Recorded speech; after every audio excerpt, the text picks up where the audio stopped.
The Ravens Lamar Jackson had a historical year, being the first quarterback in NFL history with 40 touchdowns and less than 5 interceptions. First quarterback to throw for over 4,000 yards and also run for 900 yards.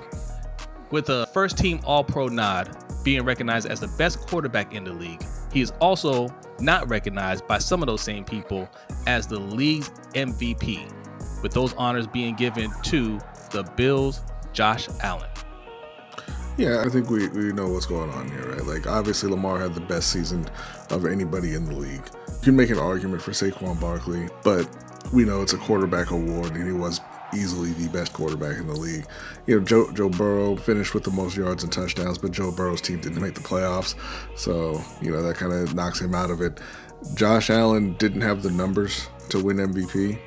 He honestly didn't have the quality wins to win MVP. What he had was voters who did not want to give the award to Lamar Jackson again, and a narrative that started popping up, you know, mid-season that Josh Allen was the MVP with absolutely no explanation behind it. Yeah, and look, I don't have anything against the Bills. Shout out to the Bills Mafia. I think he and I both like Josh Allen in general, but I think the argument that most Bills fans would give you is that, hey, he should have won it last year because Lamar won it and he didn't have the numbers. So this is kind of a makeup for last year. But there's one little problem with that. There's a couple of problems with that, actually. Yeah. One of them being Josh Allen wasn't the second in voting. He wasn't the third in voting. He wasn't the fourth in voting. Josh Allen in 2023 was fifth in MVP voting. Well, yeah, I mean, he shouldn't even have been fifth, honestly. There used to be a time when, you know, turning the ball over at that higher rate would mean something. Now it's just, hey, he's our guy. He should be MVP. We won a lot of games, whatever. You know, it's fine. He had a great season this year. He cut down on the turnovers. He played very well. The Bills won their division. You know, they made it to the conference championship. You know, even that's not part of the MVP consideration. But he had a phenomenal year. Just wasn't MVP worthy. You know, when people talk about last year and Lamar winning it without the numbers, yeah, he didn't have the best numbers last year. But there wasn't really a front runner for MVP last season. And every time somebody would kind of emerge and try to separate themselves from the pack, one of two things would happen. Either they would have a bad game and take themselves out, or they would lose to Lamar, or in some cases both. Like Brock Purdy. What won Lamar Jackson MVP last year was the fact that the Baltimore Ravens they were dominant against top competition. You know, they beat the best teams in the league. They beat the playoff teams. They beat winning teams at a very high rate. And the Buffalo Bills didn't do that this year. They have their signature wins over Kansas City and Detroit, but they weren't very good against other teams who were over 500. And that's why those two things are not really similar when you're looking at why Lamar Jackson won last year versus kind of trying to make that argument for Josh Allen this year. He doesn't have the resume in terms of the strength of schedule that the Ravens had last year. Buffalo had the worst strength of schedule by far of any of the MVP candidates. And like I said, he obviously didn't have the numbers. The only numbers that he had over Lamar were the rushing touchdowns. And then ESPN, after the season was over, going and changing their QBR to give Josh a 0.1 lead in QBR. And I guess they started to factor in some of the playoff games or whatever. But again, he was outplayed, and the team didn't have the success against other winning teams that would warrant him winning MVP. It was strictly a narrative award. And also I want to point out, the QBR is not the same as QB rating, which Lamar led the league in. Fourth best QB rating in NFL history. Yeah. Okay. So, you know, they try to do a little play with numbers to kind of justify more giving Josh Allen the award. Now, let's talk about the voters, because the voters list was put out there, which they don't typically do. And from what I understand, the writers weren't made aware that the list was going to be out, which I think made the whole thing even more comical, because what it exposed is there were some people that voted for Josh Allen that weren't ready to justify their vote. People like Dan Orlovsky, Jim Miller, Aditi Kikambwala, Emmanuel Acho. They weren't really expecting to defend their pick per se, and then when it got exposed, they kind of scrambled. Dan Orlovsky, the most comical one, because he tried to explain it on air on ESPN and literally got laughed at by his colleagues as to why he picked Josh Allen over Lamar Jackson. And I want to circle back to Dan Orlovsky a little bit later and explain to you why he should really be banned from voting in MVP. I know everybody got on Jim Miller, who's another person who should be banned, but Dan Orlovsky, he definitely should be banned. He did something that I think that's more nefarious than Jim Miller. Yeah, Jim Miller just put in a bad vote, and it's obviously he has some sort of bias against Lamar Jackson. He voted him fourth, which there's no world in which Lamar Jackson was the fourth in MVP voting this season. That's ridiculous. Right. So, yeah, people can have their opinions, whatever, but there's obviously some sort of bias with Jim Miller against Lamar Jackson. Dan Orlovsky is, and I just want to say, like, when you look at the list of the people who voted Josh Allen MVP, it was everybody who you would expect to vote Josh Allen over Lamar Jackson. Yes. If you don't know what that means, then don't worry about it. But Dan Orlovsky he's been embarrassing himself all year. Do you remember? I forget who they were playing, but the game where Josh Allen threw the interception on third down, and he was like, "Oh, that was absolutely the right thing to do." Totally the right decision to do it, though. It's 3rd and 16. Who cares if the ball gets intercepted? You might get PI, you might get a catch. That's not an interception. It didn't make a difference because they were pinned down inside their own 5 and didn't score, and he said it was the right thing to do to throw an interception on third down when he could. That was against the Patriots. Yeah, he could have just, checked it down or ran and gained a few yards and kicked a field goal. I mean, it's not like it wasn't the last play of the half, but he was so in the tank for Josh Allen that he said, man, he really was right to turn the ball over right there. That was the correct decision. Yeah, he called it an arm punt.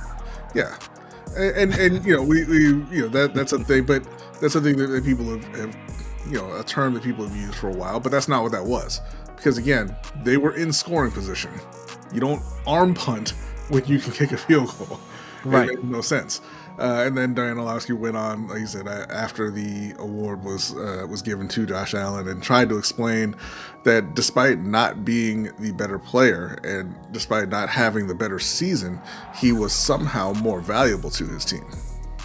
Which doesn't make sense to me, because when you look at Josh Allen's numbers, again, he had a phenomenal season, and it seems the way that they helped him cut down on turnovers was by taking the ball out of his hands a little bit more than normal. Like he didn't run the ball as much as he normally does. He didn't throw the ball as much as he normally does, and he was able to kind of cut down on his mistakes. And some quarterbacks are like that. Now maybe Josh Allen has just turned the corner, but some quarterbacks are like that. I always like to point out Baker Mayfield. Baker Mayfield is great from 18 to 22, and then when you start getting above that number of decisions that he has to make in a game, they start to get a little questionable, which is why he ended up throwing 19 interceptions or whatever this year. Shout out to Baker Mayfield, man. But yes, Dan Orlovsky, like I said earlier, he should lose his MVP voting, because I don't know if you guys remember a while back when Dan Le Batard had a Hall of Fame vote, I believe, and he, as kind of a protest to what's going on in the MLB Hall of Fame, he sold his vote to, I believe it was Deadspin, right? I believe they used that vote to vote Barry Bonds. I can't remember the exact player that they voted for, but it was a satire / protest type of thing that Dan Le Batard was doing, and people were outraged by it. You can't sell your vote. You're making a mockery of it. Well, that's exactly what Dan Orlovsky did. Dan Orlovsky was employed by the Buffalo Bills this season. He did a weekly show with them. It was clear from earlier that he was promoting this Josh Allen propaganda. And again, we don't have anything against Josh Allen, but he was clearly in the tank for Josh Allen. When you're praising his mistakes and not being genuine about it, we know what that is. So that's a bot vote, and he should not be a part of this process moving forward. Yeah, and the Josh Allen voters, they kind of overlooked his poor game. He had a terrible game against Baltimore. He followed it up with a terrible game against Houston. They lost both those games. Those are games against winning teams. Again, like I said, going back to the fact that they didn't have a great record against winning teams. But it was just kind of, brushed to the side where, any time that Lamar Jackson makes a mistake, he kind of gets crucified for it. He has to play at an exceptionally high level every single week for the Baltimore Ravens to be a competitive team, which to me would be the definition of value, right? But, even putting that aside, like, I just don't get how, like, what value are you providing outside of what you're doing on the field, right? So if you're not the best player, you didn't have the best season, what makes you more valuable than someone else? Well, like you said, he got voted by many, Josh Allen, for being the most valuable player for his team, essentially, right? Josh Allen, we just said, had a few games where he didn't play well. They didn't lose all those games. His team was able to kind of pick up the pieces for him. Mm-hmm. Lamar Jackson, with all the talent, all the 9 Pro Bowls he had on the team, if he didn't play perfect, they're likely to lose the game. Okay? So what's more telling than if my quarterback doesn't play perfect, we may not win. Right. And again, we like Josh Allen. I wouldn't generally have a problem with this if Lamar didn't have a historical year playing. Like, it was clear. There is no category that Josh Allen was better than Lamar in. You want to talk about wins? Okay, how much do wins factor in? The Bills finished with one more win than the Ravens. The head-to-head matchup, Lamar beat Josh Allen. Quality wins, yes. The Bills beat the Chiefs. They beat the Lions. I mean, I give them the 49ers. The 49ers, they kind of fell apart due to injuries, but they're a good team in general. But the rest of the schedule, not good. Now, granted, yes, the Ravens didn't had the best games, against poor competition. They lost to the Raiders early on. They had a bad game against the Browns. They had a couple of stinkers, but overall quality wins. They played more playoff teams. They obviously beat the Bills. They beat the Texans, who the Bills lost to. Mm-hmm. They beat the Commanders. Who else? Steelers.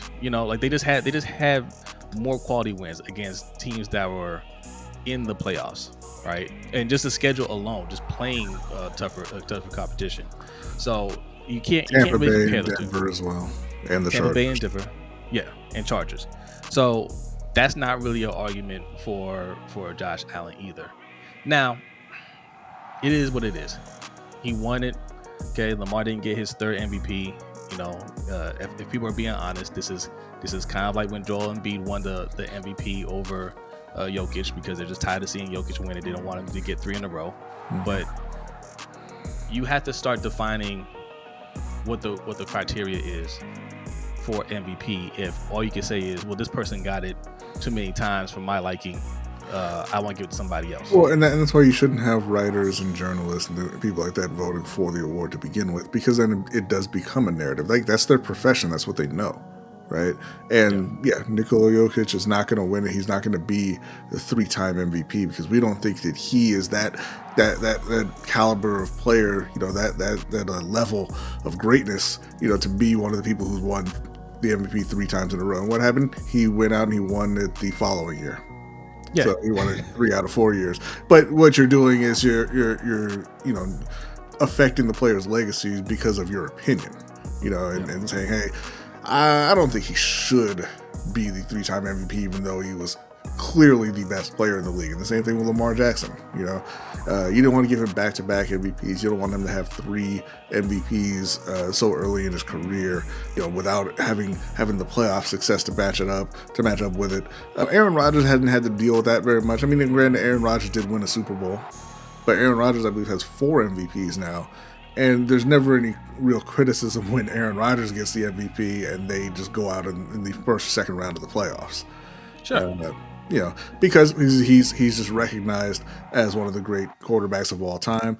Lamar Jackson is not, which made it very hilarious to me that Stephen A. Smith said that, Lamar Jackson was living up to expectations and Josh Allen was exceeding them, as if there's anyone on planet Earth who expected Lamar Jackson to throw for 4,000 yards, 41 touchdowns, and 4 interceptions. Well, I think actually he's half right? Like Lamar Jackson. I mean, Lamar Jackson didn't live up to expectations. He definitely he well exceeded expectations. You're talking about somebody who a lot of people in the media and low key Stephen A. Smith did too. Thought he should play wide receiver. Mm-hmm. So yes, to be one of the best quarterbacks in the league. That's something that they didn't expect. They definitely didn't expect that he'd be in line to win his 3rd MVP in 2 in a row. And Stephen A. was just talking last year about how he isn't living up to the contract that he got. He did say that. Yeah, he did say that. So the narrative always changed on it. Now, Josh Allen, he's absolutely right. He did exceed expectations because there were no expectations for Josh Allen. Josh Allen is not held to the same standard as Lamar Jackson. Okay. And not just Lamar, mind you. He's not held to the same standard as Pat Mahomes or Joe Burrow either.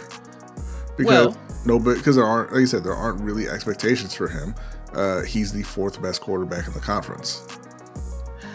So Pat Mahomes is a little different because Pat Mahomes is just up there, right? He's playing in his, I lost count, 4th Super Bowl. Well, but that's what I'm saying. Right. The expectation for Pat Mahomes is, I'm going to be in the Super Bowl. We're probably going to win it. The expectation for Lamar is, hey, you're going to play great in the regular season and you have to perform in the postseason and win there. The expectation for Joe Burrow is you're one of the top quarterbacks in the league. You're going to the playoffs. Now, he didn't live up to the expectations this year. They didn't get to the playoffs, right? And he's the only guy out of that group who's beat Pat Mahomes, so that he does have those higher expectations. What's the expectation for Josh Allen? All the Bills fans will tell you he was an MVP because nobody even expected them to win 10 games this year. That's true. Which isn't true. Like, people did project them as winning the division and doing all that, but that's what they will tell you, that, hey, I mean, he doesn't have any help now, right? I mean, welcome to Lamar's world for the past 6 years, but he doesn't have any help, so they are not going to be any good, and blah blah blah. So there aren't really any expectations. The other story out there for against Lamar is, when you have 2 MVP candidates on the team, that's going to hurt both of them because they're going to split the vote. Derrick Henry didn't get any votes. Because everyone in the world recognizes that that's Lamar's team and Lamar makes that team go. But it is what it is. Yeah. Now we're talking about expectations. Like you said, these other quarterbacks have expectations. Now, yes, Pat Mahomes has an expectation. He meets those expectations, so he doesn't really get talked about, because if you're expected to go to the Super Bowl and you go and you win, there's nothing to see here, right? You're doing that, all right? But you don't really hear the criticism about Joe Burrow either, even though there's an expectation. You don't get that much criticism for not making the playoffs, for having a MVP caliber season along with your wide receiver, but still not winning these games. The Bengals lost a lot of games they should have won. They lost a lot of games that they should have won. Yeah. And there's no criticism whatsoever of Joe Burrow. And this is something we talked about. Same thing with Justin Herbert. Justin Herbert at one point was a top 5 quarterback in a lot of people's lists, above Lamar Jackson. And he has had his struggles getting to the playoffs and performing in the playoffs. And there is no criticism of Justin Herbert. But the narrative was, the reason why those guys don't get criticized the way Lamar does is because Lamar is a 2-time MVP and he doesn't have the playoff success. He doesn't have the rings. Cool. Now Josh Allen has an MVP. Doesn't have a ring. Moving forward, I want to see the same narratives from mainstream media, the same criticism, pushed towards Josh Allen that you push towards Lamar Jackson. He has his MVP now. He's lost 4 times to the same team in the playoffs. It's time for you to raise your standards for Josh Allen and say, you need to win it. And they won't.